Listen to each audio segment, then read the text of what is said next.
Let's roll. Start करें? Yes. Yes. Of money. Let's begin. Like the Psychology of Money by Kapil. Get set, go. Perfect. So let's keep it interactive a bit. The psychology in itself is very, very vast word, and this for psychology it may go up to very different level.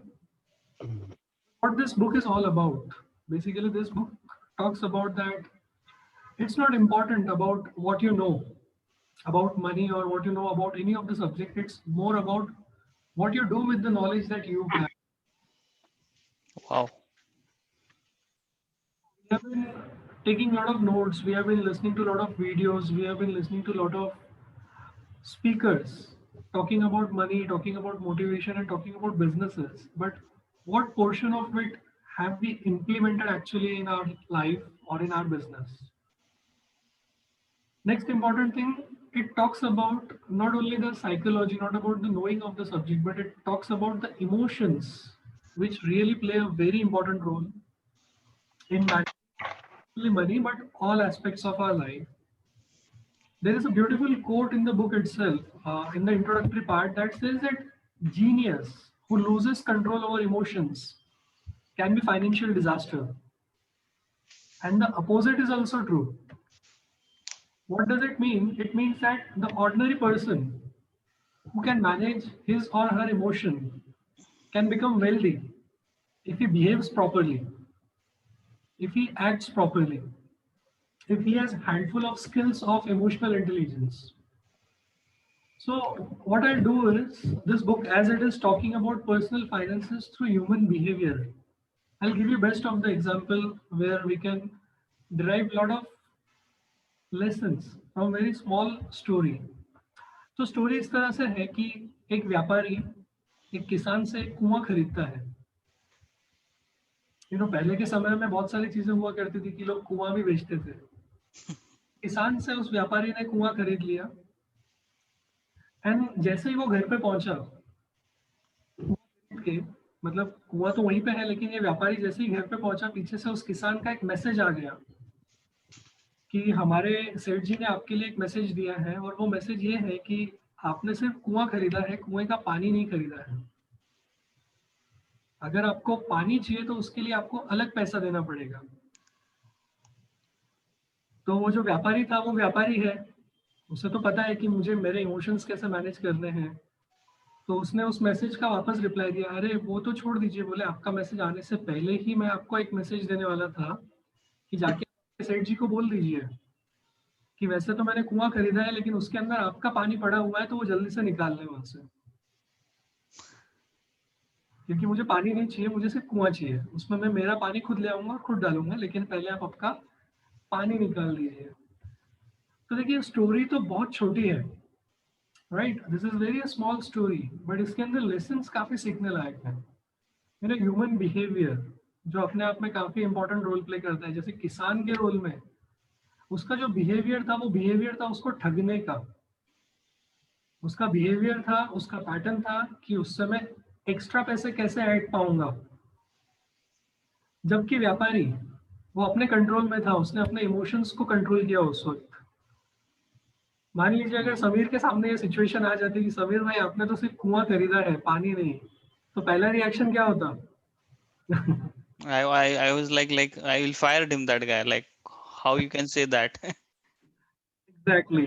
तो देखिए क्या होता है ना कि whenever we are caught up in any such situations, वहां पे वो सिचुएशन क्या है वो मैटर करता है, लेकिन उससे पहले ये मैटर करता है कि मेरे इमोशंस क्या हैं. तो जैसे उस व्यापारी ने अपने इमोशंस को मैनेज किया, that was the impactful thing for him. अगर वो इमोशंस में आके उससे लड़ बैठता, झगड़ बैठता, तो शायद वो फाइनेंशियली डिजास्टर क्रिएट कर लेता अपने लिए, अपने पैसे गंवा बैठता, और वो चीजें कहीं ना कहीं अलग डायरेक्शन में चली जाती. तो हमारा बिहेवियर काफी इंपॉर्टेंट रोल प्ले करता है इस चीज में when it comes to money. अच्छा, जब हम बिहेवियर की बात कर रहे हैं, तो ये बिहेवियर बनता कैसे है? तो समीर, मैं ये जानना चाहूंगा, मतलब शिल्पा से भी जानना चाहूंगा, सर से भी जानना चाहूंगा कि हम लोग बचपन से अब तक पैसे के बारे में क्या क्या सुनते आए हैं? जैसे एक स्टेटमेंट हमने कल भी यूज किया कि पैसा पैसे को खींचता है, राइट? Right. चीजें हैं, ये कुछ सीड है जो हमने बचपन से लेके अब तक फॉलो किया है। तो समीर, ऐसा क्या है आपके केस में? Is there any statement, is there any fundamental principle about money जो अब तक आप फॉलो कर रहे हो? See, पैसे से you can satisfy your needs. आप आपकी नीड सेटिस्फाई कर सकते हो, this is what we And see, means uh, paisa has paisa is the only thing which is gaining more importance in individual lives. पैसा है तो आपकी लाइफ को इम्पोर्टेंस है, ये हमने Right. सीखा। Right. ये जो चीजें हैं, this things slowly and steadily are creating a programme in our mind. जैसा मैंने कहा कि पैसा पैसे को खींचता है, अगर मैं इस चीज को बार बार रिपीट करता हूँ तो आगे चल के मेरा बिहेवियर ऐसे ही हो जाता है that I am good in investing and investing in such a manner that it will create more money for me. At the same time अगर मैं बचपन से ये सुनता हुआ पैदा मतलब बड़ा हुआ हूँ कि पैसा बुरी चीज है, पैसा बुरी चीज है, पैसा बुरे लोगों के पास होता है, तो मेरा प्रोग्राम उस तरह से बन जाता है। और जब भी मैं किसी वेल्दी पर्सन को देखता हूँ तो मेरा प्रोग्राम मुझे ये बोलता है कि उसने कुछ गलत काम किया होगा, गलत तरीके से पैसा कमाया होगा, राइट? तो ये साइकोलॉजी जो सीड है, ये जो बिलीफ है, ये बचपन में बन जाता है, पुट अप हो जाता है through what we are learning. और ये जो होता है, इस प्रोग्राम को हम कहते हैं मनी स्क्रिप्ट। तो आपका मनी स्क्रिप्ट क्या है? तो एज पर दिस बुक, इस बुक के अंदर तो मनी स्क्रिप्ट के बारे में नहीं कहा गया है, बट मैं इसमें ऐड करूंगा कि मनी स्क्रिप्ट इसेंशियल है इस बुक का बेस बनाने के लिए, ताकि हम इस बुक के अंदर उस स्क्रिप्ट को चेंज कर सकें, साइकोलॉजी को रिवाइव कर सकें। तो एज पर वन रिसर्च जो काफी पहले कंडक्ट किया हुआ है, there are 4 different type of money script. Human के जो बिहेवियर है वो 4 स्क्रिप्ट्स के थ्रू ड्राइव होते हैं। और ये जो बिलीव्स है, ये जो साइकोलॉजीज है, ये जो थॉट प्रोसेस है, ये over the period of time हम एक्यूमुलेट कर रहे हैं और धीरे धीरे वो हमारी पर्सनैलिटी का हिस्सा कब बन जाता है वी डोंट नो। और ये स्क्रिप्ट हमें ड्राइव करते हैं इन एवरी एस्पेक्ट। जब भी मुझे इन्वेस्टमेंट करनी है तो मेरा प्रोग्राम ऑटोमेटिकली जो बना हुआ है वो ड्राइव करेगा मेरे डिसीजंस को। जो कुछ भी मैंने सीखा है, जो कुछ भी मैंने जाना है, वो मुझे रास्ते में कॉन्शियसली या अनकॉन्शियसली, सबकॉन्शियसली वो आता है और वो प्रोग्राम रन करता है, जिसकी वजह से मेरा प्रॉफिट होता है या मेरा लॉस होता है। तो ये स्क्रिप्ट कौन कौन सी है? तो पहली स्क्रिप्ट जो हमारे सामने आती है वो है मनी अवॉइडेंस। जो एग्जाम्पल मैंने अभी दिया कि अगर हमें बचपन से ये सिखाया गया है कि पैसा बुरी चीज है, तो मैं क्या करता हूँ कि पैसे को अवॉइड करता हूँ, पैसे वाले लोगों को अवॉइड करता हूँ। जब भी पैसे का टॉपिक आता है, I feel very anxious about it, I feel very fearful about it, I am afraid of talking about money। तो जिसकी वजह से क्या होता है ना कि I am continuously thinking of bad things about money, कि money will corrupt you, money is only with the people those who are corrupt, those who are doing bad things. जिसकी बिलीव इतना स्ट्रांग हो जाता है कि मैं financially grow नहीं हो पाता हूँ। I have desires, I understand कि पैसा जरूरी है, बट कहीं जब भी मेरे पास बिजनेस की अपॉर्चुनिटी आती है तो मेरा दिमाग क्या सोचने लगता है कि नहीं यार, इसमें कुछ तो गलत होगा। जब भी कोई बंदा मेरे सामने एक स्कीम लेके आता है तो मैं सोचता हूँ यार, इसके अंदर तो कुछ काला होगा, दाल के अंदर कुछ काला होगा, that's the reason he is bringing this to me, या फिर ये मुझे ठगने के लिए आया है। So this sort of programming, this sort of script is really dangerous script for our financial growth. जो हम साइकोलॉजी की बात कर रहे हैं, तो we have to understand, we have to learn about ourselves, क्या ये मेरी स्क्रिप्ट है कि जब भी मुझे पैसे के बारे में बात करना है, am I talking freely about it और आई एम टॉकिंग एंग्जाइटी और the fear about it. Second script आती है मनी वर्शिप। मनी वर्शिप का मीनिंग क्या होता है? These are the people who know the importance of money, उनको पता है कि पैसा जरूरी क्यों है और वो पैसे के बारे में खुल के बात भी करते हैं, लेकिन ये थोड़ा एक्सटेंड पे चले जाते हैं, ये सिर्फ पैसा पैसा पैसा पैसा पैसा ही करते रहते हैं, राइट? तो इन लोगों का प्रॉब्लम क्या होता है ना कि ये ओवर स्पेंड करने लगते हैं। पैसा है वो दिखाना चाहते हैं, पैसा है तो उनको लगता है कि पैसे से पावर जनरेट होती है, and the more money I have the more power I have, और उनका जो साइकिल है कंटिन्यूएशन लगा रहता है, क्योंकि उनको पावर की रेस में आगे बढ़ना है, पावर की रेस में आगे ही रहना है, और लोगों को खर्च करके दिखाते रहते हैं कि मैं कितना पैसे वाला हूँ। Then these are the people who extremely spend. उनके हैबिट्स जो अगर आप देखोगे closely, they are spending people. Hotels में जाएंगे, बड़े बड़े टूर्स पे जाएंगे, ट्रिप्स पे जाएंगे, सोशल मीडिया पे उसको डिस्प्ले करेंगे आज के टाइम पे। They will have the good branded clothes all the time, so that somebody asks, they tell कि अरे देख मैंने यहाँ से लिया है, मैंने वहां से लिया है। That are the people who worship money. There is nothing wrong in wearing branded clothes. There is nothing wrong in going to big hotels, but they do it purposely. Then there comes the people जो इसको और एक level के आगे ले जाते हैं. Those are money status. इसको हम कहते हैं कि they are the siblings of the people who worship money. But इनका psychological hook यहाँ पे अटका हुआ होता है कि वो अपना जो self worth है वो अपने net worth के साथ compare करते हैं. They are always under the societal pressure कि मैं सोसाइटी में कैसा दिखता हूँ.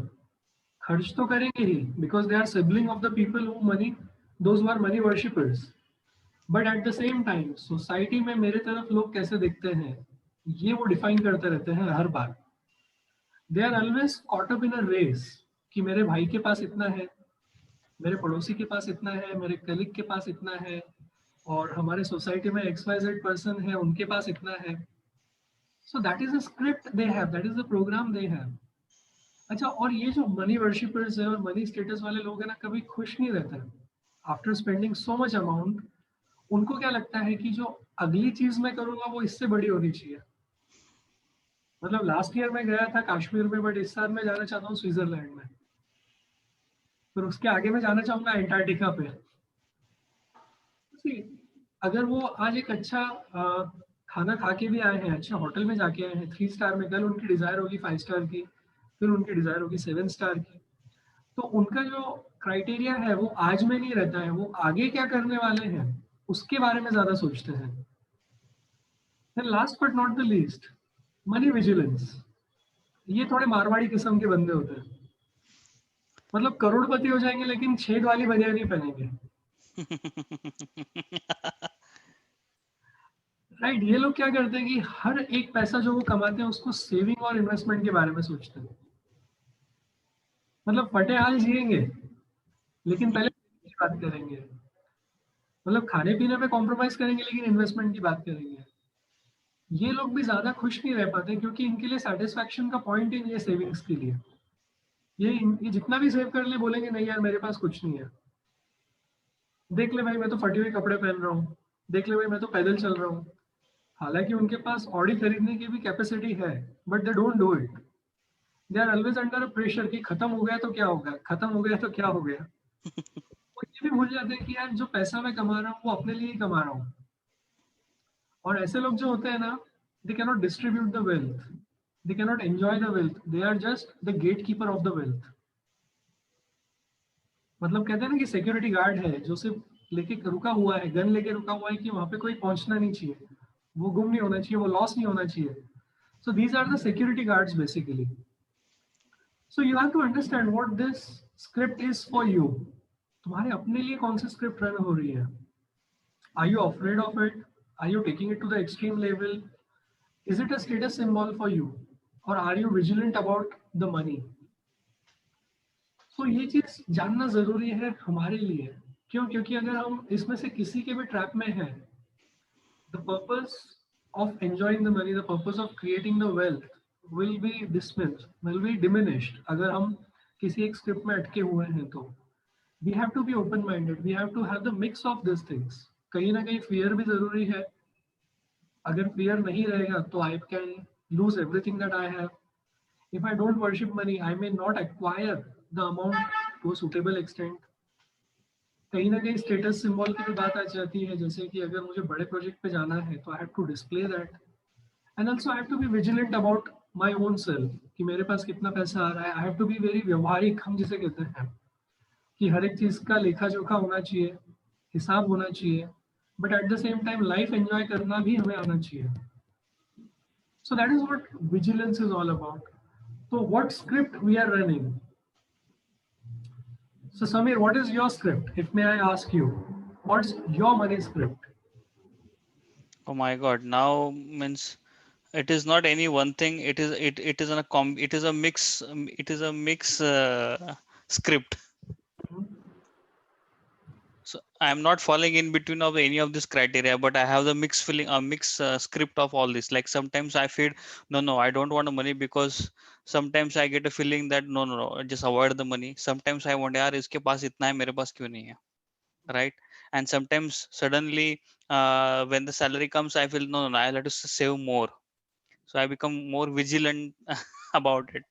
So yesterday you asked a question कि पैसा आता है तो आदमी का जो माइंडसेट है वो चेंज हो जाता है. Right. So यही वो स्क्रिप्ट्स हैं जो एक्चुअली हमें डिफाइन करती है. देखो अभी जब आप ये कहते हो कि पैसा आता है तो आदमी का माइंडसेट चेंज हो जाता है, that is your script. Getting my point? Yesterday's conversation, if we continue. Right. So when I get money, I should be prepared ki what I'm going to do with that money before it comes to me. Is that the script? And that is what psychology of money talks about. It's not about having money. It's all about what you do with the money, even if you have it in quantity or even if you have less money. So taking to the next part, it beautifully has described about this, that different world at different time will create different view about money. इस book के अंदर जो examples है, those are from the foreign stock market, US stock market.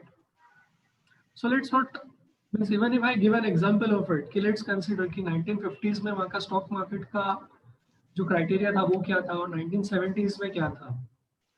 1950s में those people who are born, उनको अगर पूछा जाए कि stock market का आउटपुट क्या है, तो they were very fearful about investing in stock market because वहाँ पे जो returns थे वो even one digit ऐसे थे, not one तक भी गए थे. So they are very afraid of stock market, and the people those who were born in 70s have a different outlook altogether. Right? अभी अगर इस चीज को हम हमारे एक सिंपल तरीके से जानने की कोशिश करें, तो देखिए 10-15 साल पहले की बात होगी जब हमारे पेरेंट्स ऑटो का 5 रुपए का किराया बचाने के लिए 10 किलोमीटर पैदल भी चल सकते थे. राइट? Right. और आज का समय है कि अगर वो 10 मिनट बचाने हैं तो मैं 20 रुपए भी खर्च करने के लिए रेडी हूँ. Right. Very true. So what is a view actually? They were talking about saving the money by walking, and today we are talking about saving the time by spending some amount. कि money का जो value है, शायद उस समय भी 10 रुपए लगते थे और आज भी 10 रुपए लग रहे हैं. The value of money will remain the same, but the thought process will change completely, drastically, and will have a different consequences. उनके लिए 10 रुपए काफी बड़ी चीज थी, राइट? Right. और मेरे लिए समय काफी बड़ी चीज है. So different world, different times, the value is same, but the view, the perspective of looking at money is different. How do I look at money is shaped by n number of parameters. That can be the thought process जिसके बारे में हमने बात की, the value, the importance, even my needs about the money will shape my view about the money. So I must understand कि मेरा view क्या है. और ये चीजें क्या होती है पता है क्या? How do we view the money? क्या होता है कि we have heard lot of things, right? जैसे मेरे पेरेंट्स ने मुझे पैसे के बारे में कुछ सिखाया, मेरे फ्रेंड सर्कल में रह के मुझे कुछ 10 चीजें सीखा, कॉलेजेस में जाने के बाद या कुछ पढ़ने के बाद मैं कुछ चीजें सीखा. तो यू नो ऑल दिस 80% और 90% जो नॉलेज है वो सिर्फ क्या है, but it is not coming through my experience. Right. the experience of other people that is shaping my view about money. But what about my experience, which is not even a 1% of whatever I have about it? So my experience counts the most. But what happens is I'm not taking decisions based on my experiences. I'm creating the decisions, I'm investing, I'm saving based on the knowledge given by other people, the experiences of other people. So the view that I have is not even mine. It is a collective experience or inexperience of the whatever has happened outside me. Right आज अगर हम बात करते हैं कि mutual fund में invest कीजिए, mutual fund में इन्वेस्ट कीजिए, स्टॉक में इन्वेस्ट कीजिए या प्रॉपर्टीज में इन्वेस्ट कीजिए, I am listening to all this things. Have I experience this first hand? I may or may not have. So this is what I'm talking about, or the books talks about, कि आपका जो view है वो लोगों के experience के ऊपर ज्यादा रहता है और अपने एक्सपीरियंस पे कम रहता है. So जो gap है about my own experience and the experience of other people is huge. And to overcome that, we have to be psychologically fit so that we can experience those firsthand and then recreate the new script, recreate the new view about the money. Coming to the most important part, wealth is what you don't see. This is the chapter 9 in the book. Basically, मैंने क्या किया है कि इस book के अंदर 20 chapters हैं. 20 में से जो जो इंपॉर्टेंट चैप्टर मुझे लगते हैं तो मैंने उनके ऊपर ज्यादा फोकस किया है. रेस्ट ऑफ द टॉपिक्स, कुछ पार्ट कल हमारा डिस्कस हो चुका है, कुछ पार्ट कल के सेशन में डिस्कस होने वाला है. So basically what happens is, for example, I see a person who is driving the very luxurious car. Say for example, Indian market के हिसाब से Honda City is one of that. तो मैं देखता हूँ कि एक बंदा है जो 15 लाख की गाड़ी चला रहा है, right, and I feel that यार क्या गाड़ी है, it's amazing car. But what I am not looking at is कि जितने पैसे उसके पास थे आज की डेट में उसके पास -15 लाख रुपए है. Say for example, a person had 50 lakh before purchasing the car, right?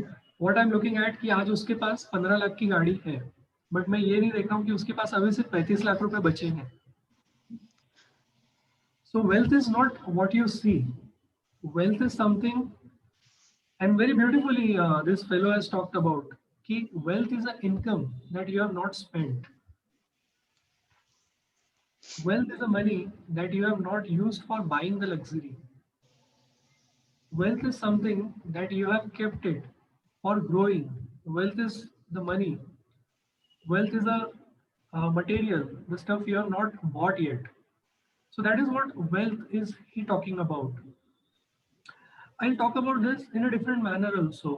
कि wealth चाणक्य के फॉर्मेट में जब हम देखते हैं what Chanakya talks about wealth management or what Chanakya says about wealth. हम कहते हैं कि wealth का मतलब सिर्फ लक्ष्मी आना है, right? So Lakshmi is not the wealth. Lakshmi is one part of wealth. जैसे चाणक्य कहते हैं कि there is धन लक्ष्मी, there is धान्य लक्ष्मी, there is संतान Lakshmi, then we have got ज्ञान लक्ष्मी जिसे हम सरस्वती भी कहते हैं, then there is आदि Lakshmi which belongs to our God, जिसे हम भगवान कहते हैं कि आदि देव.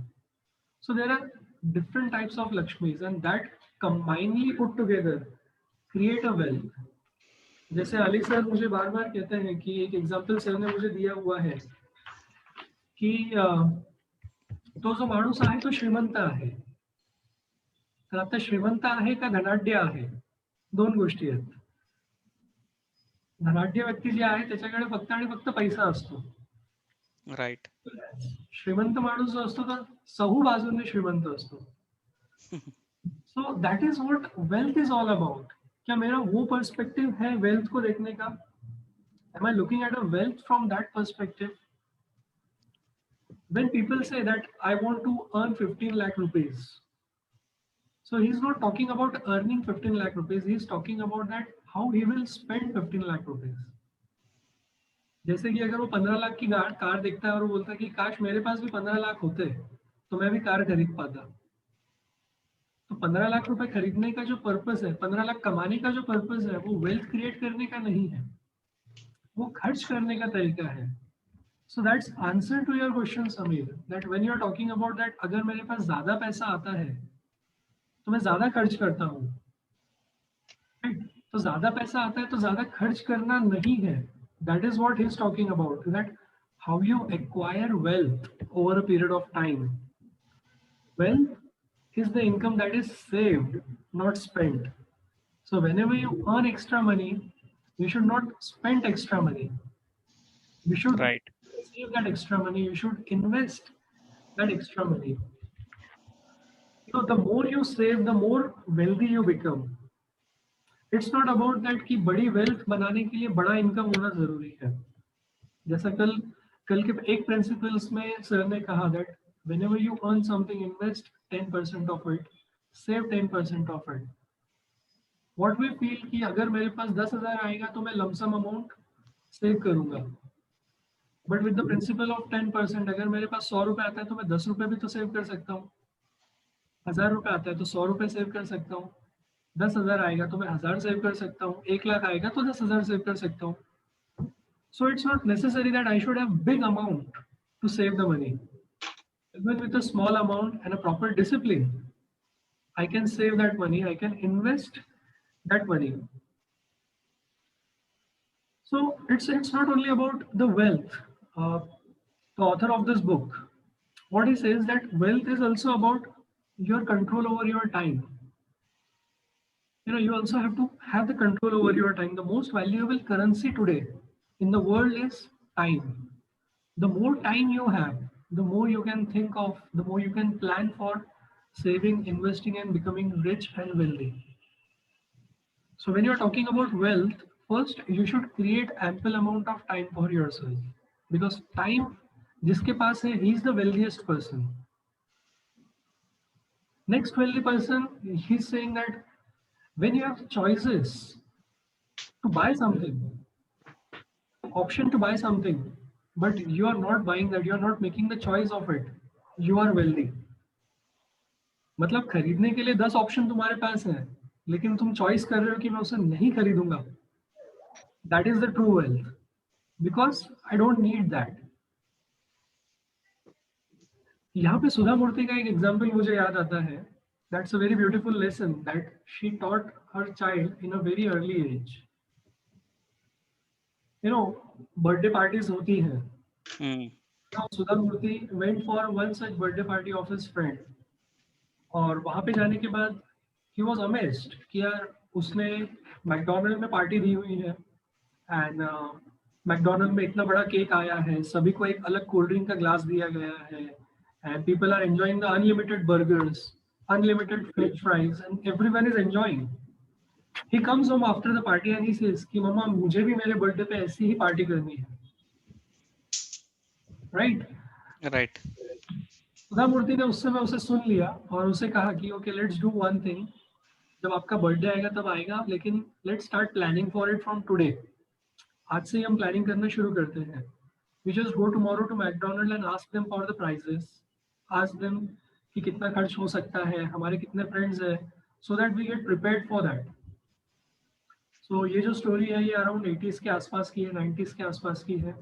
तो he goes and find out everything कि इतने इतने दोस्त हैं और इतना इतना पर पर्सन मुझे खर्चा आएगा, विच गोज अराउंड 20,000 रुपीज. तो सुधा मूर्ति वाज लाइक कि चलो 20,000 रुपीज है, we will plan for 20,000 rupees.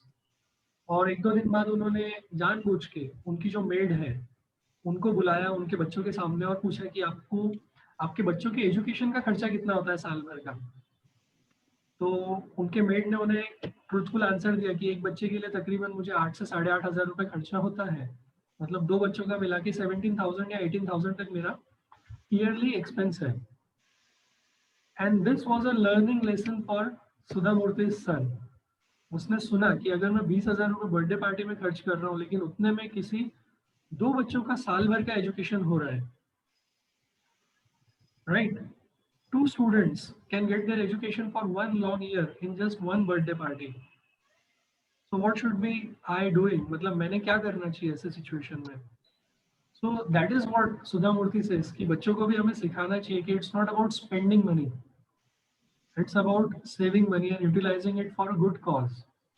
देखो कल भी हमने एक बात की थी about giving it back to the society. You know, when you earn more, don't raise standard of living, raise your standard of giving. So that is the true wealth when you have that understanding. Because this book is talking about not only money, it's talking about your behavior with money. Are you greedy about the money? Are you jealous about when someone has it and when you don't have it? Are you arrogant about money? Are you egoistic about money when you have it? So that is a true wealth. You have to understand the purpose. Wealth is not what you see, it's something that you don't see. Sudha Murthy, wife of the one of the finest CEO of the country, the director of the company, the owner of biggest company Infosys, don't you think they can spend a lot of money? One more example of her, if I have to give, Sudha Murthy, when it comes to money, these are the people whom I really look forward to for their humbleness, for their simplicity, for their thinking, high thinking, I would say. You know, once she was traveling from an airport from one city to another city, and she was standing in a row जहाँ पे first class tickets का जो line होता है, she was standing in that row, the business class row, and ladies behind her were wearing a good clothes and all those jewelry with a high end, good looking makeup and all these things. And Sudha Murthy was standing normally in a Punjabi suit. And one of the lady comes over there and says कि madam आपका line यहाँ पे नहीं, आपका line वहाँ पे है. See the difference. The clothes are defining today the level of income you have, the money you hold. That is the thought process. So Sudha Murthy ने just एक smile दिया and she walked in front कि no ma'am, it's the right line. मुझे business class में travel करना है and I'm traveling through it. And to the surprise, they went to an event जहाँ पे Sudha Murthy was invited as a chief guest. And the lady who went and told Sudha Murthy कि आपकी line यहाँ पे नहीं है वहाँ पे है, she literally felt bad about it. See, that is a lesson again to derive कि हमारा society ऐसा है that we are considering the external factor as a richness and a wealthiness. So that is the reason that I'm talking about this particular slide in too much extent. Wealth is not what you see, it's what you don't see at the back end. So that's a very beautiful lesson which is one of the favorite from this book for me. Talking about errors, having the margin for error is really essential. You know, whenever we plan, we only look at one particular side of the coin. जैसा कि हमने कहा, we look at the past experiences of other people. But यहाँ पे बहुत beautifully उन्होंने कहा है कि past experience actually क्या करते हैं. They are very dangerous for us. You know, he says कि जब भी हम past experience की तरफ देखते हैं तो हमें एक illusion create होता है कि अभी मैं जो कुछ भी कर रहा हूँ ना वो perfect होने वाला है. देखिए सर, मार्केट करेक्ट हो रहा है और पिछली बार भी ऐसा हुआ था 2008 में जब मार्केट करेक्शन हुआ था तो हमने इन्वेस्टमेंट किया था और आज की डेट में देखिए हम तो करोड़पति बन गए. That is a past experience. So this creates an illusion because we don't know the sentiments of market. आज भी मार्केट करेक्शन मोड में है, लेकिन अगर आज मैं इन्वेस्ट कर देता हूँ तो जो पीछे रिजल्ट आया वो आगे भी आएंगे, ये गारंटेड नहीं है, राइट? तो ये illusion है. Past experiences are the illusion which keep us away from the reality. अच्छा, जब वहां पे गलतियां होती है ना तो हम जस्टिफाई करने लगते हैं क्योंकि हमारा स्क्रिप्ट वैसा बना हुआ है. That's our script. We have been scripted accordingly कि नहीं यार, पास्ट का मैंने पूरा स्टडी कर लिया है, मैंने एनालिसिस कर लिया है, अभी कोई गलती नहीं होने वाली है. बट जब गलती होती है तो हम उसे जस्टिफाई करने के लिए रेडी हो जाते हैं. तो ये इल्यूजन जो क्रिएट होता है ना, ये हमारे लिए काफी डिफिकल्ट है, जो हमें एरर का रूम रखने नहीं देता है. So we have to be very aware कि गलतियां भी होने वाली हैं and we should be prepared when we are investing, when we are saving, something or other is going to go wrong. यहाँ पे ऑथर एक बात कहता है कि लक फैक्टर भी होता है. Yesterday we were talking about कि लक फैक्टर उसके लिए काम करता है जो एक्शन मोड में आते हैं. बट यहाँ पे एक स्टेटमेंट राइटर ने बहुत अच्छे तरीके से एक्सप्लेन किया है कि you know world is very critical component. जो वर्ल्ड है ना अपने आप में बहुत उलझी हुई चीज है. आप 100% एफर्ट दो लेकिन वो आपको 100% रिजल्ट देने के लिए बाउंड नहीं है. कहीं ना कहीं वो 1% जो है वो लक के ऊपर आपको छोड़ना ही पड़ेगा. So it's not about that you can rely completely upon luck, but that comes into picture some way or other. जिसको चाणक्य लॉ ऑफ कर्मा कहता है, कि अगर आपने अच्छी चीजें की हैं पास्ट में, लेकिन आपके कर्म अभी बुरे हैं, तो रिजल्ट इवैल्यूएट होके ही आपको मिलेगा। सो आपको जब प्लान कर रहे हो, making a plan is really essential. But यहाँ पे एक ब्यूटीफुल स्टेटमेंट है, the best plan is to plan for the things to not go according to plan. Wow. I'll reiterate that statement. The best plan is to plan for the things to not to go according to the plan. So you should always have the redundancy of planning. Plan A, plan B, fail हो सकता है, plan C, अगर वो भी fail हो गया, then it's completely fine. Don't go in justification. Don't go making on the mistakes again and again. देखिए वो वाला एग्जाम्पल जो मैंने अभी दिया था किसान का और वो व्यापारी का, उसने तो प्लान किया होगा कि मैं अगर इस तरीके से बात करूंगा तो वो ठग लूंगा, मैं उससे एक्स्ट्रा इनकम निकाल लूंगा। But he was not aware of the psychology of the other person, he was very prompt, तो उसका प्लान तो फेल हो गया, right, but he was not prepared for that. So we should be aware that की planning भी हमारी fail हो सकती है। Coming to the next part, compounding. Sameer, यहाँ पे लकीली आपका नाम आ चुका है, मतलब it was not intentional for me. तो यहाँ पे एक बेस्ट एग्जांपल उन्होंने दिया हुआ है कि what is the best quality of wealthy people, and he credits the wealthy people का एक क्वालिटी, सिर्फ एक ही को उसको क्रेडिट दिया है, वो कहता है patience. They have lot of patience in them. You know, यहाँ पे मिस्टर संजय है जिन्होंने at the age of 35 investment start किया और हर साल 12,000 रुपए के तरीके से उन्होंने इन्वेस्टमेंट स्टार्ट की for 30 years, and at the end he had got something 32 lakh. And there is a person called as Sameer, जिसने सेविंग्स और इन्वेस्टमेंट स्टार्ट की 20 साल की उम्र में। उन्होंने भी 15 साल के लिए सिर्फ 5-5 हजार रुपए निकाले और एट द एज ऑफ 65 उनके पास जो अमाउंट थी वो 36 लाख थी। तो कहने का मीनिंग क्या है यहाँ पे कि it's not about investing, it's about investing with a patience, it's about investing for a longer period of time. उन्होंने बहुत ब्यूटीफुली कहा है कि जो वॉरेन बफेट की तरफ हम देखते हैं, वॉरेन बफेट क्या है कि he is not intelligent investor, ऐसा उनका कहना है। It will make you smile, but he is intelligent investor for 75 plus years of his life. He is not an intelligent investor, but he is intelligent investor for 75 plus years in his life. Now what does that mean? यहाँ पे बहुत सारे lessons सीखने मिलते हैं सिर्फ इस दो स्टेटमेंट में। फर्स्ट ऑफ ऑल, हमें लगता है कि हम काफी स्टडी कर चुके हैं, we are very intelligent and we are smart enough to invest, we start investing. But जैसे ही मार्केट में करेक्शंस आते हैं, हमारे इमोशंस फिर से काम करना शुरू हो जाते हैं। We become anxious, we become afraid, we are afraid of continuation. हम हमारी इन्वेस्टमेंट विड्रॉ कर लेते हैं, डर लगता है। And then what we do कि जब मार्केट में फिर से बूम आने लगता है, फिर एक्साइटमेंट में आके फिर इन्वेस्ट करते हैं, फिर over the period of time फिर निकालते हैं। ये इमोशनल रोलर कोस्टर जैसे चलता रहता है, वैसे ही मार्केट रोलर कोस्टर चलता रहता है।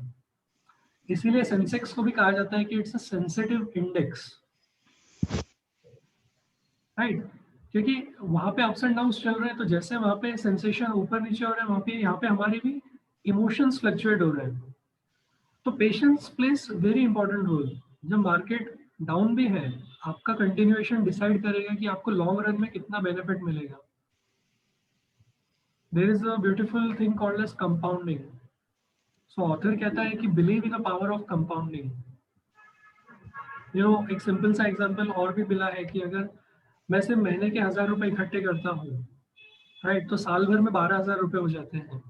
लेकिन पहले महीने के 1,000 रुपए का एक महीने का इंटरेस्ट अगर मैं 1% भी लेता हूँ तो 1,001 रुपीज। अगले महीने वही कंटिन्यू करता हूँ विथ 1,000 मोर, तो 2,001 रुपीज का इंटरेस्ट हो जाता है 2,001.75। तो देखो, करते करते जब मैं 12,000 तक पहुंचता हूँ ना, तो पहले महीने का इनकम का मुझे 11 महीने का रिटर्न्स मिल रहा है, सेकेंड मंथ का मुझे 10 मंथ का रिटर्न्स मिल रहा है, थर्ड मंथ का मुझे 9 महीने का रिटर्न मिल रहा है। तो this particular compounding process has got a huge impact. So you should believe in the power of compounding your money.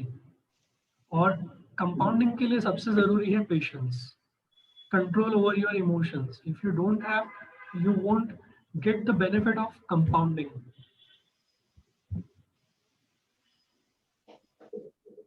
Usually हम कहते हैं कि heads I win, tail you lose, right? काटा तो तू हार जाएगा और छापा आया तो मैं जीत जाऊंगा. यूजुअली हम ये टर्म्स हमेशा यूज करते हैं. We usually use this terms, but यहाँ पे इसका कहना है कि टेल्स यू विन. और इसको इलेबोरेट करने के लिए वो जो एग्जांपल देते हैं वो इस बिजनेसमैन का देते हैं. इस बंदे का नाम है हेंस बर्गरेग. तो ये बंदा करता क्या है? बेसिकली इसने क्या किया कि वर्ल्ड के जितने भी टॉप आर्टिस्ट थे, जैसे पाब्लो पिकासो हो गए, बाकी कुछ पेंटर्स हो गए, बाकी कोई आर्टिस्ट हो गए, तो ये इन पेंटर्स की सारी पेंटिंग एक साथ ले लेता था बल्क क्वांटिटी में. मतलब पाब्लो पिकासो के उसने 25 पेंटिंग उठा लिए, किसी XYZ पेंटर के उसने 10 पेंटिंग्स उठा लिए, किसी ABC पेंटर के उसने 100 पेंटिंग्स उठा लिए. बट डज दैट मीन कि वो सभी पेंटिंग्स में से पैसे कमाने वाला है? This fellow has got a big collection of paintings, but it doesn't mean that every painting he owns will be sold out for a huge amount. उसमें से कुछ ही पेंटिंग्स हैं जब बिकेगी तो उसको लाखों करोड़ों रुपए देके जाएगी. तो उसका पर्पस ये है कि आपके पास कितनी भी बड़ी बिल्ली क्यों ना हो, लेकिन आपकी इनकम देने वाला जो रहेगा उसका टेल रहेगा. You know, यहाँ पे again he gives an example of Warren Buffett, that throughout 75 plus years of his journey, right, उन्होंने क्या किया है कि उन्होंने इन्वेस्टमेंट काफी की है. काफी सारे स्टॉक्स में उन्होंने पैसे इन्वेस्ट किए हैं, काफी सारे स्क्रिप्ट्स उन्होंने खरीदे हैं, काफी सारे बिजनेसेस में उन्होंने इन्वेस्टमेंट की है. बट इट डजंट मीन कि सारे बिजनेसेस सक्सेसफुल रहे और सारे बिजनेसेस में से उनको इनकम जनरेट हुआ, प्रॉफिट जनरेट हुआ, रिटर्न्स मिले. नहीं, उसमें से 30 या 40 बिजनेसेस ऐसे थे जिन्होंने उनको इतना रिटर्न दिया जो बाकी के स्क्रिप्ट्स नहीं दे पाए. So you have to follow this principle जो वॉरेन बफेट कहते हैं कि do not put your all eggs in a one bucket. तो वो यहाँ से derive होके आता है. That it's not about all the investments will give you a returns. Some of the investment will drop out. Some of the investment will fail. You may have some losses. You will have to face those losses. And when such situation occurs, फिर से आपका emotion, फिर से आपका psychology, फिर से आपका script, फिर से आप पिक्चर में आता है. That do you stick to your principles, do you stick to your plans or not? That comes into picture. So आखिरी की कुछ चीजें होगी. बिल्ली चाहे कितनी बड़ी हो, बट उसका जो पूंछ है, that is important. Pablo Picasso की सारी पेंटिंग्स नहीं बिक सकती, लेकिन उसमें से एक या दो पेंटिंग्स ऐसी होगी जो मेरा सारा return on investment plus 10 times of the profit वो दो पेंटिंग देके जाएगी. और बाकी की जो पेंटिंग्स है, that's like icing on the cake. वो बिकी नहीं बिकी तो भी चलेगा, but that will give me some benefit out of it. Last but not the least, one of my favourite again, wealth is what you see, at the same time never enough. यहाँ पे एक example काफी अच्छा दिया है. दो authors, मतलब एक ऑथर का नाम यहाँ पे है कर्ट वॉनेगट और दूसरे ऑथर का नाम है जोसेफ हेलर, जिन्होंने बहुत फेमस बुक लिखी हुई है Catch-32. तो ये दोनों ऑथर ना एक पार्टी में गए थे. एक बिजनेसमैन ने एक पार्टी रखी हुई थी, उस पार्टी में ये दोनों मिले वहां पे. और वहां पे कर्ट वॉनेगट ने जोसेफ से कहा कि देख जोसेफ, जितना तूने एक पर्टिकुलर बुक से कमाया है उतना तो ये बिजनेसमैन एवरीडे कमाता है. तो तुझे क्या लगता है, हु इज मोर सक्सेसफुल? भले ही तू मिलियन लोगों तक पहुंचा है, तेरी million of copies sell out हुई हैं, but you are not wealthy as the person who is throwing the party today. जितना उसने कमाया उतना ये बंदा एक दिन में कमाता है. So what you have? So he says जो मेरे पास है वो उसके पास नहीं है. तो पीपल आर शॉक्ड कि यार ये ऐसे कैसे बोल सकता है कि जो मेरे पास है वो. So he smiles and simply says the one simple word, and the word is enough. I have enough. जो उसके पास नहीं है, अगर उसके पास होता तो वो शायद इतना भागता नहीं उसके पीछे. Right? When you want more, you have to risk more, आपको रिस्क ज्यादा लेना पड़ता है, right? Then you have to depend on your luck more. The author of this book, he says कि there is no reason to risk whatever you have in your hand. मतलब मेरे पास enough है, मुझे उसको रिस्क लेके ज्यादा करने की जरूरत नहीं है. I have to identify my own enough. Enough का मीनिंग ये नहीं है कि you should not be aspiring for the things. You know, in one of the session I was asked a question कि अगर एस्पिरेशन ही नहीं रहेगा तो बंदा कमाएगा क्यों? For example, if I want to buy a car, is it bad thing to buy a car? No, it's not a bad thing. You should aspire, but you should also have the awareness ki against what you are doing that. See, everything has a price and everything has a cost. Price जो आप देते हो और cost जो आपको bear करना पड़ता है. See, these are two different things. Price is something I pay for something, pay for a product or pay for a object that I want to have. And cost is something जो मैं पे करता हूँ, मतलब जो मुझे भारी पड़ती है, बोलता हूँ ना कि महंगा पड़ गया मुझे. That is the cost you are paying and the price is the value for the money, value for the object that you are getting. So aspiration is one thing, but again if your emotions behind that aspiration are to show off, are you worshipping that? Is that a status symbol for you? Are you not vigilant about the money that you have? So you should consider the price and the value of that particular product. You should, and then he says the capitalism. Capitalism is really good thing. The more money you earn, what happens with that? There are possibilities of creating more envy for you. Capitalism is good thing in generating wealth as well as the envy of people around you. So again, when you demand for more, you are also attracting the more jealousy, the more envy from the people around you. So you have to understand enough मेरे लिए क्या है? What is enough point for me? What is enough point for people around me?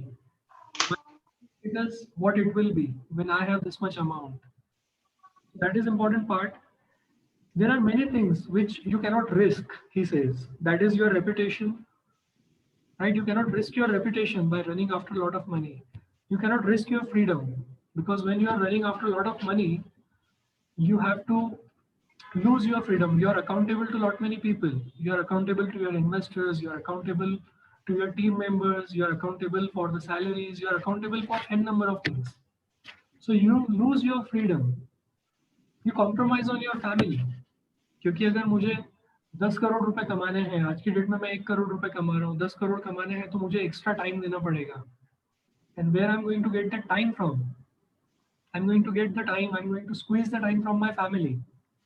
Right? I'm going to compromise upon the happiness and the love that I may get from my kids, from my family members. So it's really essential to understand that if I'm running after more than enough, I'm compromising on a lot of things. And those things are my reputation, my health, my emotional fitness, my family, friends, love, happiness. And beautifully he says that if you want to come out of this game, if you want to refrain, the only way to win the game is not playing the game at all. मतलब अगर इस माया जाल से हटना है, इस माया जाल के जाल में नहीं अटकना है, तो don't play the game of money at all. Play it, but play it with emotions in control, your thought process in control. So this is very beautiful book that you should read. It has got 20 chapters, out of which I have picked only 3 or 4 chapters, which I really felt should be discussed about. And with this, I end my presentation, and we will have a beautiful discussion on these things, on the psychology of money, on the emotions and other stuff.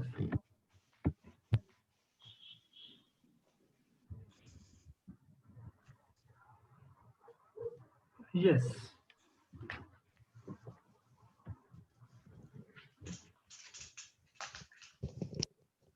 If there are any questions, any points to be discussed. Yeah, so first of all, means a very nice presentation, Kapil. It's really appealing one, and of course, it's connect to means I personally feel that I am connected with it. And the two things, the two words I really liked it of the Chanakya, Srimanta and Dhanadya. Okay, it's a really eye-opening thing, right? I really like that. Another thing is that yes, I know about this some about financial planning. So this compounding thing, I was aware about it. And but the thing is that this never enough. Okay, that never enough is also a very good thing. Another I like is about the price and cost. Right, something that we cannot afford, but we buy it, and then we cry for the cost, which is a very nice thing. But one thing I would like to know that everywhere and this cycle of job the money where we talk again, we everything is all about the application.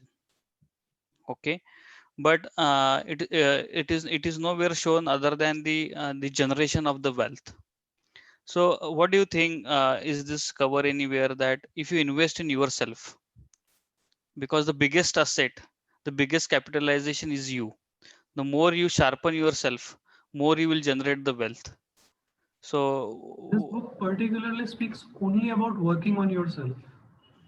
okay. Whatever example that we have talked about, be it wealth that is not seen, we have to see what is wealth. So again, we have to work upon ourselves. The lessons that I gave about Sudhamurti, what was that? It was not about working on the money, it was working about on yourself. So this particular book completely from the page one to last page, which is 275 pages book, it talks only and only about working on yourself, working on your emotion. You know, at the beginning of the presentation, I talked about the slides, the four parameters, the four scripts of yourself. If my script is wrong, I have to work upon myself to change it. See, I would be very, very frank about this. If you could have met me 3 to 4 years back, even I was in the part of money avoidance. I used to avoid money because I used to feel कि यार गलत तरीके से काम नहीं होना चाहिए. In fact, I have had many discussions with Ali sir also. What was my attitude toward my money, whatever money I'm earning or whatever I'm not earning because of the n number of reasons कि मेरे हाथ से project चला गया क्योंकि मेरा political connect नहीं है, मेरे हाथ से प्रोजेक्ट चला गया क्योंकि मैं टेबल के नीचे से पैसा नहीं दूंगा. What is that? I am avoiding the money. Right, अगर वो प्रोजेक्ट 5 लाख का है और मुझे 2 लाख रुपए देने पड़ रहे हैं, 3 लाख तो मैंने गवा दिया ना. आई Hmm. Avoided 3 lakh rupees. अगर वो मेरे स्क्रिप्ट में पहले से होता कि यार वो 3 लाख तो रुपए मुझे मिलने वाला है ना, अगर ये 2 लाख रुपए तो बाजू में रख दूं, अगर ये बंदा मेरे पास आता ही नहीं तो 3 लाख रुपए भी नहीं आता. So see where I have to work, I have to change my attitude. Yeah, it depends on me. Am I ready to compromise on my honesty, my integrity? So again, I have to think about my own script. Accordingly, I have to take the actions. I have to change my script. And to change my script, I have to work on myself, my thought process, my emotions, my attitude. Right. It depends on me that मुझे McDonald में ही birthday party देनी है या मैं घर पे लोगों को इनवाइट करके अच्छे से बिरयानी भी खिला सकता हूँ. राइट, मैकडोनल्ड में मैं जाऊंगा तो 10,000 रुपए खर्च हो जाएंगे, लेकिन वही पार्टी मैं घर पे रखता हूँ. ठीक है, बिरयानी मैंने बोल दिया, बट अगर समोसे भी मंगाता हूँ, बड़े बड़े कोल्ड ड्रिंक्स की जगह पे मैं छोटे छोटे फैंटा की बॉटल मंगाता हूँ. राइट, साथ में छोटा सा एक खमन ढोकला भी रख देता हूँ. It creates a packet for me. जहाँ पे मुझे एक पर्सन के लिए 500 रुपए खर्च हो रहे थे, वहाँ एक पर्सन के लिए मुझे 50 रुपए खर्च हो रहे हैं. That is the attitude. Right, अगर मैं मनी वर्शिपर हूँ या मनी स्टेटस में जाता हूँ तो मुझे मैकडी में ही जाना पड़ेगा. Right. So what I have to do, if I have to change my script, I have to work upon my attitude. नहीं यार, घर पे भी हो सकता है, और जो पैसा बचेगा, I can donate that for a good cause. I can utilise that for more investment. But to have this understanding, where I have to work, I have to work on myself. I have to work on my emotions at that time. Right, Samir?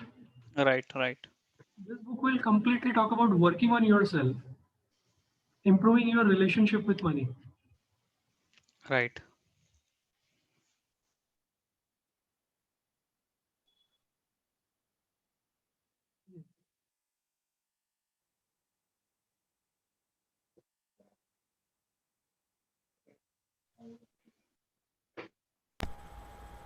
I think Ali sir has made some great mind maps.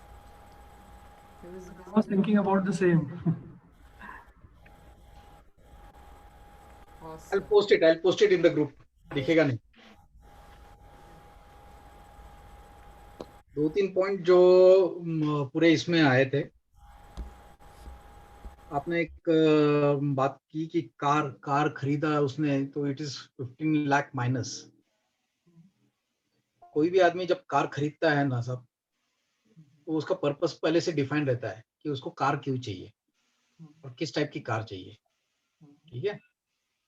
Her era गैरा न तो Khaira Mercedes जाके नहीं खरीदेगा. बराबर. तो जो Mercedes खरीदना चाहता है उसका अपना एक पर्पस होता है, और जिसको 800 मारुति 800 या मारुति अल्टो खरीदता है उसका अपना एक पर्पस होता है. सबका पर्पस, बेसिक पर्पस तो एक ही है कि यहाँ से वहां जाना है. क्या वो जाने के लिए वो बस पे जा सकता है, पैदल जा सकता है, बैलगाड़ी पे जा सकता है, घोड़ा पे जा सकता है, बग्गी में जा सकता है, कैसे भी जा सकता है वो. लेकिन उसको उस वक्त में वो कार की जरूरत क्यों है. राइट. बहुत कम लोग होते हैं आज की तारीख में जो स्टेटस सिंबल के हिसाब से कार खरीदते हैं. है, वो भी लोग हैं, लेकिन वो स्टेटस सिंबल के जो हिसाब से कार खरीदने वाले जो लोग हैं वो एक क्या बोलते हैं अपर एशेलॉन्स ऑफ द सोसाइटी में है.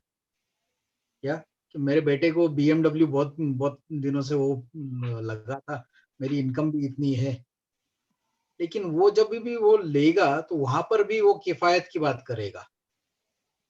एवरेज की बात करेगा BMW लेके. वापस से ये जो हंसने वाली बात है ना, ये बड़ा डेंजरस चीज है. एवरेज की बात वो नहीं करेगा, वो किफायत की बात करेगा. ठीक है. What, so एक शेख भी जो कि, कि, अरबपति करोड़पति कितना भी पति रहेगा ना, वो निगोशिएट करके लेगा कि तुम मेरे को ये जो 60 लाख की गाड़ी है या 6 करोड़ की गाड़ी है, ये तुम मेरे को क्या क्या हिसाब से देगा. ठीक है. sir, okay, sorry to interrupt you here. Again, kifayat means what? See, again, when I am following, अगर मेरे को खरीदना ही है BMW, ठीक है, तो फिर मैं वो दैट इज माय प्रॉब्लम कि मैं BMW कर रहा हूँ और फिर मैं पूछ रहा हूँ भाई एवरेज कितना देती है और मुझे तुम कम करके क्यों देगा. Very good point. Very good point. I appreciate that. ये हमारी साइकोलॉजी का ही असर है, ये हमारी स्क्रिप्टिंग का असर है. जो अभी कपिल ने बताया स्क्रिप्ट, वो उसको मालूम है कि BMW क्या एवरेज देती है, फिर भी वो BMW ले रहा है. राइट. और right. For your very kind information, BMW बहुत अच्छा एवरेज देती है अगर वो उस टाइप के सेगमेंट में लेंगे हम लोग को. और जो गाड़ी 5 किलोमीटर 10 किलोमीटर का एवरेज देने वाली रहेगी, वहां पे BMW 10-12 किलोमीटर का एवरेज देगी. जो गाड़ी 12-15 किलोमीटर का एवरेज देगी, वहां पे BMW की गाड़ी 20-20 25-25 किलोमीटर का एवरेज देती है डीजल में भी. सो ये ऐसा है कि हम लोग वो डोमेन में झांकते नहीं है, इसलिए हम लोगों को मालूम नहीं रहता है. BMW, मर्सिडीज, आप जितने भी बड़े ब्रांड्स है, ये लोग आप अगर वहां पे जाओगे और बोलोगे मुझे ये गाड़ी खरीदनी है, they will try to sell the vehicle at any possible in any possible. वो आपको हर तरीके से मदद करने की कोशिश करेंगे. फाइनेंस की स्कीम देंगे, बायबैक की स्कीम देंगे, आपको अपहोल्स्ट्री अपेंड करा के देंगे, प्योर लेदर का आपको अपहोल्स्ट्री करके देंगे, आपको इलेक्ट्रॉनिक के गैजेट्स बढ़ा के देंगे, आपके टायर्स चेंज करा के देंगे. अलॉय व्हील तो उनके पास में बाय डिफॉल्ट आता है, लेकिन उसके अंदर में और क्या रहेगा वो सब चीजें देंगे. So they will want you to buy their product. समझे आप. They will want you to buy their product. वो भी ये देखेंगे कि कौन बंदा आया है गाड़ी लेने के लिए. वो भी हर एक को नहीं एंटरटेन करेंगे, लेकिन जब उनको मालूम है कि ये बंदा जो आ रहा है सामने से ये क्या चीज है, वो 100% कोशिश करेगी वो कंपनी कि इसको मैं ये गाड़ी चिपकाऊं, आज चिपकाऊं, महीने भर के बाद में चिपकाऊं. वो उसको 2 दिन के लिए फ्री में रखने देंगे, तू गाड़ी चला, तेरे फैमिली को लेके घूम, डीजल भी भर के दे देंगे, पूरी गाड़ी pack. So that is the outlook of this companies. क्या रहा सवाल किफायत की बात, किफायत यानी It's not always about economy. It is about the value that they are adding to it, the bargain that comes along with it. Negotiation that comes along. अब मैं आपको अशोक कटारिया की बात करता हूँ. नासिक के सब लोग पहचानते हैं अशोक कटारिया, इसलिए मैं अशोक कटारिया की बात कर रहा हूँ. अब वो SAP पे चले गए हैं. ERP फुल्ली इम्प्लीमेंटेशन किया उन्होंने. जब उनको ERP करना था और he wanted to buy ERP, उन्होंने डिसीजन ले लिया कि no, I will go in for SAP. उन्होंने इतना नेगोशिएट किया उस चीज को कि कंपनी वाले एक टाइम पे ऐसे आ गए कि साहब आपने, this is my best price, अब इसके नीचे मैं नहीं जा सकता हूँ. 31 दिसंबर की रात है, वो पूरी टीम, मार्केटिंग की टीम, 31 दिसंबर SAP की मार्केटिंग की टीम बैठी है, इनके साथ में नेगोशिएट कर रही है. रात को 11:30 बजे जर्मनी से मैसेज आता है कि साहब this is the final deal, इसके बाद में we are out of Ashoka. और उस वक्त में अशोका ने देख लिया this is rock bottom I am getting. रात को 10:30 बजे उन्होंने यस किया और यकीन मानो 11:57 को डील साइन हुई. And then they said cheers रात को 12 बजे, दे वेलकम. तो वो निगोशिएट करने में कितने वो इस हद तक के थे कि सामने वाले को है ना, सामने वाले को भी डील चाहिए, इनको भी डील चाहिए, बराबर है. तो वो स्क्वीज करते हैं. आपके पास में आप जैसे भाजी, हम लोग जैसे भाजी पाले वाले को स्क्वीज करते हैं ना, तो ये बड़े लोग भी बड़े चीज को स्क्वीज करते हैं, नेगोशिएट करते हैं. हाँ, रिलायंस वाले ने क्या कीमत पे फेसबुक को बेचा और अपनी कीमत कितनी बढ़ा ली, 4 लाख करोड़ का वैल्यूएशन करा दिया खुद की कंपनी का उसने, right. So this is squeezing out, this is milking out. So any which way, मैं भूल गया. तो car purchase is not about -15 lakh. It is value addition to his status और उसकी जरूरत को. क्योंकि हम लोग पैसे कमाते हैं हर बार इन्वेस्ट करने के लिए नहीं, कुछ चीज कमाने के लिए भी. अभी I would give one more example of this. Nashik के ही और एक बिल्डर हैं, दिलीप मेहता. उनके साथ मेरी बात हो रही थी और उनका सक्सेस स्टोरी के बारे में बात कर रहा था, because he come from Malegaon. Again Malegaon से ही आते हैं सर, आप पहचानते होंगे उन्हें, दिलीप मेहता साहब. तो उन्होंने जब कहा था कि मैंने टोयोटा खरीदी, जब पहली उन्होंने टोयोटा खरीदी थी, तो उनका कहना था कि मैंने एक पैरामीटर दिमाग में फिट किया था कि जब भी ये गाड़ी निकलेगी गेट से बाहर, आते वक्त 10,000 का धंधा करके आएगी, राइट. तो सी, जैसा आपने कहा कि हर बंदे का अपना अपना पर्पस होता है गाड़ी खरीदने का भी, तो ये भी उनका स्क्रिप्ट है. देखो, उन्होंने अपना नया स्क्रिप्ट बना लिया कि मैं गाड़ी तो खरीद रहा हूँ, लेकिन जब भी मैं मेरे गेट से गाड़ी बाहर निकालूंगा तो कम से कम 10,000 का डील तो भी करके आऊंगा. So that is what Sameer, कि मेरा पर्पस ये है, मेरा स्क्रिप्ट ये है, why I am purchasing. That is essential. हर कोई अपना पर्पस डिफाइन करेगा फिर कार खरीदेगा, बट वो 4 कैटेगरीज उसकी रहेगी ही, 4 स्क्रिप्ट रहेगी बाय डिफॉल्ट, और उसके बाद वो नई स्क्रिप्ट बनाएगा. The other thing, So it means it is possible that he can generate this mixed script of this out of this 4. Of course. See, आपका साइकोलॉजी है, आपका पर्पस क्या है, दैट विल डिफाइन. जैसे सर ने कहा मेरा पर्पस ये है तो मैं कार खरीद रहा हूँ, BMW भी खरीदूंगा लेकिन पर्पस के साथ खरीदूंगा. एक सिंपल सी चीज है ना, अगर मुकेश अंबानी को अगर बड़ी डील करनी है किसी फॉरेन कंट्रीज में, जैसे मार्क जुकरबर्ग के साथ, वो अपना प्राइवेट प्लेन लेके जाएगा. I have a little different view on this. Probably you may not agree. This is a simple example. Car लेनी है, okay, I wanted to buy it. It is my status symbol. Okay, I am falling in the category of worship. I wanted to show the society I want to buy a car. But again, so I would not say again that फिर हम वो seat cover का जो plastic है ना वो भी नहीं निकालते. So that is not your means it is that level down, means वो ऑडी की भी फिर वो कीमत निकाल रहा है कि अरे भाई ऑडी लिया मैंने, स्टेटस सिंबल है, it is my need and I am generating all this means rolling and out. अरे पर प्लास्टिक भी निकाल रहा तो सीट का, means what you are thinking about that मेरा सीट गंदा होगा. That's what I'm talking about ना, आपका इमोशन यहाँ पे बहुत इंपॉर्टेंट रोल प्ले करता है. How attached you are with the product that you are using. Yes, that's what I like that sentence of Srimanta and Dhanadya. Right? I just wanted to be a Dhanadya. I am having and this symbol. I want to be a means principally I will have to be a rich person. Yes, यार, I am using the car now. कल जाके गंदी होने वाली मैं plastic निकाल के फेंकूंगा.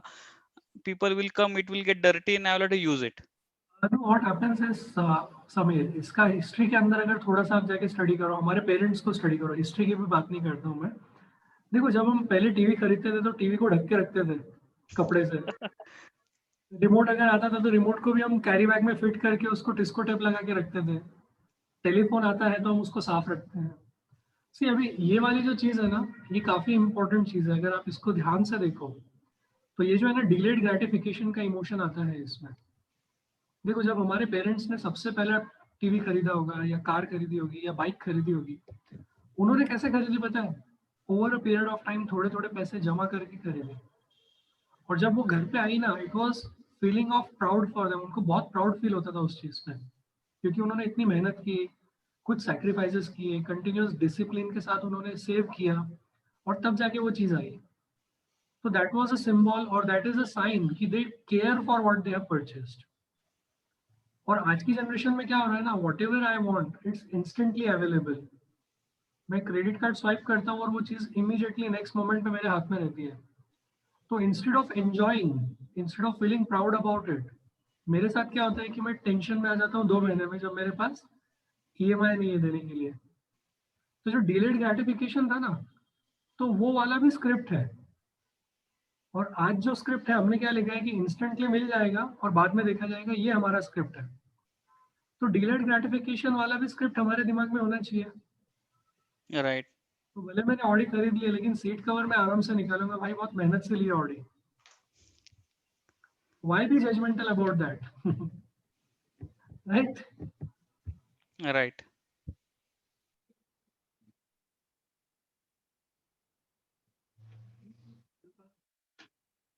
Sorry, we interrupted Ali sir. Sir, आप कुछ कह रहे थे? वो फ्लो निकल गया अभी अपना. लेकिन बेसिकली मेरे मनी का व्यू जो है अपना, वो बहुत ऐसा है कि जैसे आपने बराबर से बताया कि अपने एनवायरनमेंट से हम लोगों ने डेवलप किया हुआ है क्या. और बहुत सारे लोगों का पहले से ये रहा है कि ट्रांसपेरेंसी नहीं रखे हैं उन लोगों ने, और उसी वजह से जिसके पास में कम पैसा रहा है उसको ये महसूस होता है कि भाई मेरे को ठग लिया गया है. और हर चीज में ट्रांसपेरेंसी रहे जरूरी नहीं है. सबसे पहले एक्सेप्टेंस आना चाहिए कि मुझे क्या चाहिए था, क्या मुझे मिल रहा है वो, and am I happy with that. क्योंकि जब हम लोग स्टॉक मार्केट की भी बात करते हैं या कहीं पे भी कोई भी इन्वेस्टमेंट की बात करते हैं, सपोज मैंने 1 लाख इन्वेस्ट किया, मेरा टारगेट था ये पैसे जब 1.5 लाख हो जाएंगे मैं निकाल लूंगा. ठीक है. स्टॉक मार्केट में जो लोग खेलते हैं वो हमेशा एग्जिट के Point of ऊपर exit. खेलते हैं, एग्जिट की बात करते हैं. वो लोग कभी भी लॉन्ग टर्म इन्वेस्टेड नहीं रहते. वो लॉन्ग टर्म इन्वेस्टेड उसी में रहते हैं जिसमें उनको मालूम है कि ये बहुत लंबे देर तक के चलने वाला है. ठीक है. शॉर्ट टर्म में भी इन्वेस्टमेंट होते हैं, लॉन्ग टर्म में भी इन्वेस्टमेंट होती है. तो जिसने भी शॉर्ट टर्म में इन्वेस्टमेंट किया, वो उसका टारगेट होता है इतना हो गया मैं पैसे निकाल लिया. और कुछ कंपनीज होती है जो लॉन्ग टर्म में होल्ड करने जैसी होती है. किसी को मालूम नहीं था, रिलायंस में मैंने 1000 रुपये डाला तो वो उसके लाख रुपए होने वाले हैं.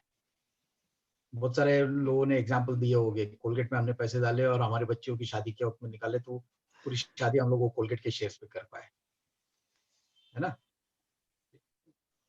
तो अपने को अपने पैसे 1 लाख डाला, 1 लाख निकलने के बाद में जो 50,000 है उसको वापस से खेलेंगे हम लोग. अपने ओरिजिनल पैसे निकाल लिए, वो दूसरी जगह पे उसको पार्क किए.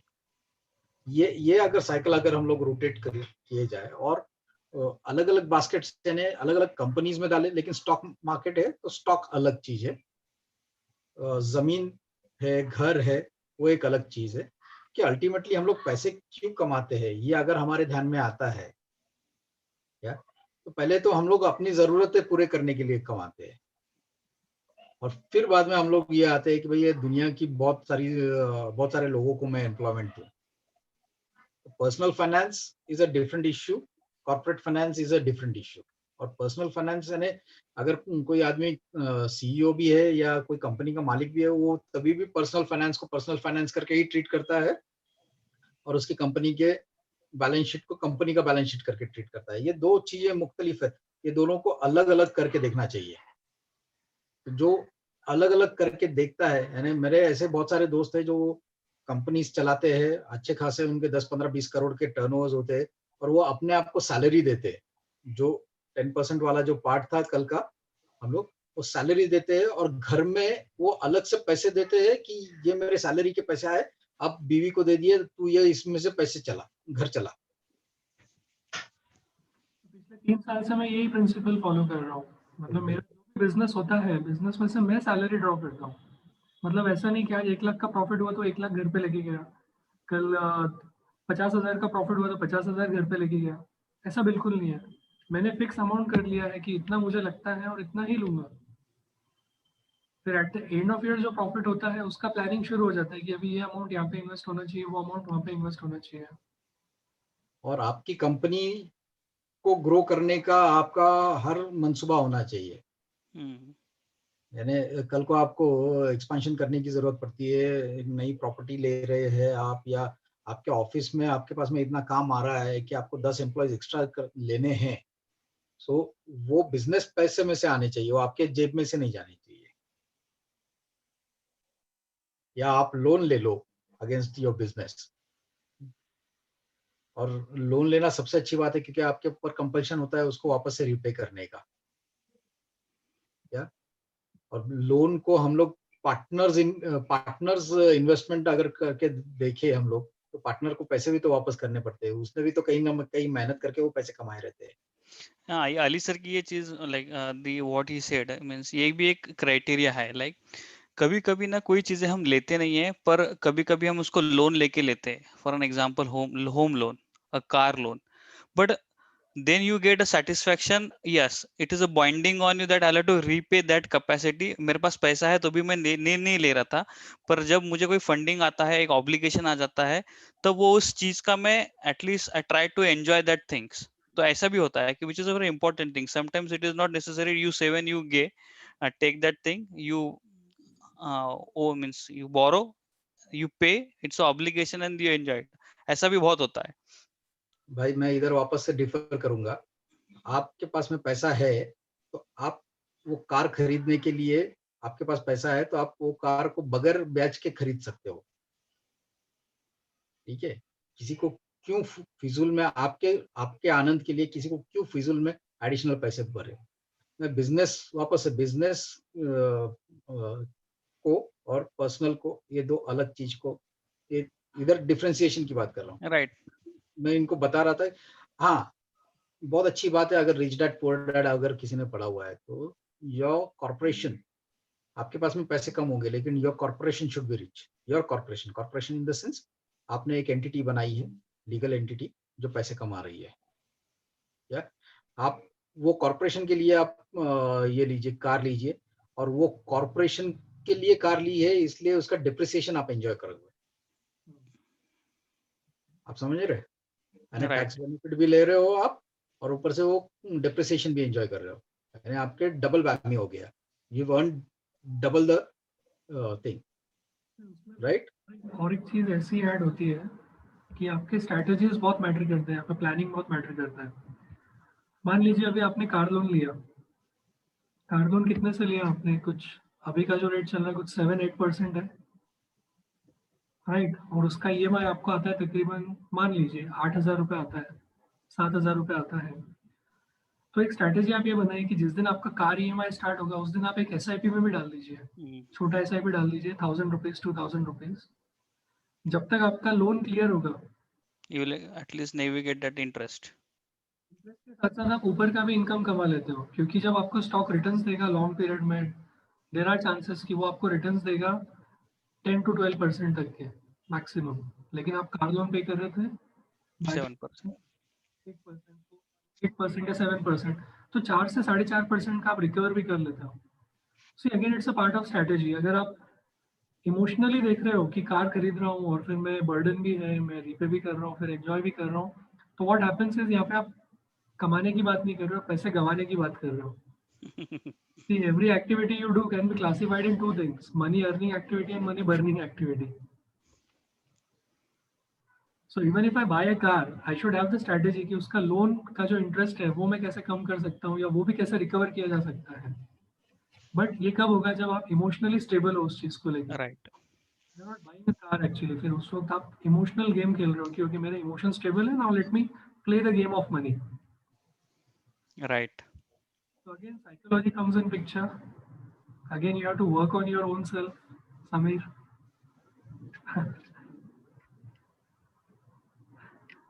Great. Right. I agree. Belief ये एक बहुत बड़ा इंपॉर्टेंट चीज है. आपको भरोसा